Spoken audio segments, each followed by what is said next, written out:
रजत दलाल ने शिल्पा को कहा फट्टू, तो भैया दूसरी तरफ क्या हो गया, गुणरत्ने और अरफीन इन दोनों में लड़ाई हो गई। वो जो दोस्ती दिख रही थी वो एक तरफा खाक हो गई। बिग बॉस 18 यानी कि 5वां एपिसोड आपने आने देख लिया होगा। नॉमिनेशन के बाद वकील साहब बौखला गए हैं और बौखलाते बौखलाते ये कम था कि एक दिक्कत और हो गई। दिक्कत वो हो गई कि करणवीर, ईशा और अविनाश को एक पावर मिली कि भैया अगर आप बग्गा और हेमा जी को बाहर निकालना चाहते हैं घर से, तो एक तो चाहत पांडे जेल में जाएंगी, उनके अलावा किसी एक बंदे को सिलेक्ट कीजिए जो जेल में जाएगा। अब ये तीनों के तीनों नाम लेते हैं, किसका नाम लेते हैं? ये गुणरत्ने का, वकील साहब का। और वकील साहब क्लियर कह देते हैं मैं तो जेल में नहीं जाऊंगा। अब उसके बाद लोग समझाने में आते हैं, तो फिर अरफीन खान आते हैं और कहते हैं देखो मैं आपको दोस्त की हैसियत से समझा रहा हूं। दोनों की दोस्ती हंसी मजाक देखने को मिलता है। लेकिन अब अगला एपिसोड आने वाला है। अगले एपिसोड में दोस्त प्रोमो आया, उसमें ये क्लियर हो गया है कि रजत दलाल और शिल्पा शिरोडकर बात करेंगे लेकिन लड़ाई हो जाएगी। और फिर क्या होगा? फिर शिल्पा से वो पूछते हैं रजत कि भैया आप हर मामले में चुप क्यों रहते हैं। इस पर शिल्पा ने जवाब दिया कि जब तक उन पर कोई आंच नहीं आएगी, जब तक उन पर कोई उंगली नहीं उठाएगा, तब तक वो किसी को कुछ नहीं बोलेंगी। और ये सुनकर रजत उन्हें कहते हैं आप फट्टू हैं।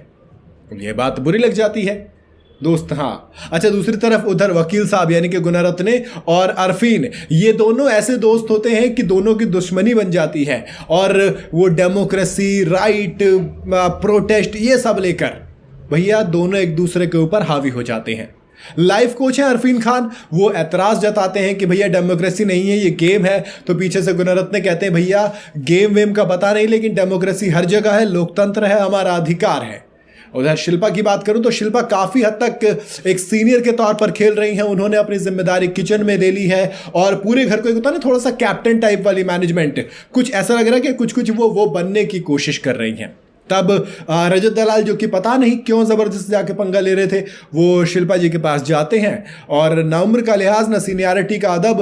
वो इसीलिए मैंने कहा था ना यूट्यूबर्स को इनके अंदर क्यों नहीं लाया गया, बिकॉज यूट्यूबर्स इज्जत नहीं करते। वो सोचते हैं कि इनकी फ़ैन फॉलोइंग मुझसे कम है, लोग इन्हें कम जानते हैं, मुझे ज़्यादा जानते हैं, तो वो कुछ भी बोल देते हैं। और रजत दलाल हालांकि इस चीज़ के लिए मेरे ख्याल से वो सॉरी बोल चुके हैं, बाद में जो ब्रॉडकास्ट हुआ है उसमें वो सॉरी बोल देंगे। लेकिन वही है ना, आपको सॉरी बोलने का मतलब तो बाद में आता है, आपको पहले ही सोच समझ के बोलना चाहिए था। तो कुल मिला के उन्होंने फट्टू बोला, उसके बाद वो सॉरी बोलेंगे। लेकिन वकील साहब और अरफीन खान लाइफ कोच हैं, ये दोस्त हैं ये भैया ऋतिक रोशन के, इनकी अपनी पहचान भी है, बाकी लाइफ कोच है। लेकिन पता नहीं कौन से माइंड रीड करते हैं, कभी करणवीर इनकी ऐसे तैसी मारते हैं तो कभी कोई। बहरहाल इनको सबके सब एक तरीके से लपेटने में लगे हुए हैं। शहजादा धामी हो, अविनाश हो, हर कोई इनको लपेट लेता है और ये पता नहीं कौन से लाइफ कोच कर रहे हैं। तो अब वकील साहब प्रोटेस्ट कर रहे थे तो वो जेल वाला इंसिडेंट आता है, हेमा शर्मा और बग्गा से जाके कहते हैं कि डेमोक्रेसी नहीं दोस्त, ये गेम है। उधर वकील साहब भड़क जाते हैं, तो वही भड़कन आपको देखने को मिलेगी।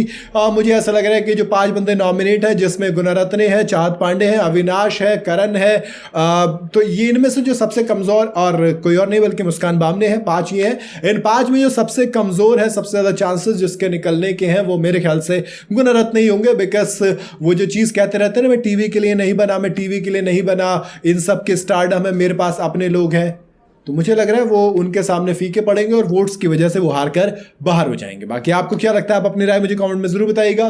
वीडियो अगर आपको पसंद आई हो तो इसे लाइक और शेयर जरूर करें, जाते जाते चैनल को फॉलो और सब्सक्राइब जरूर करते जाइएगा।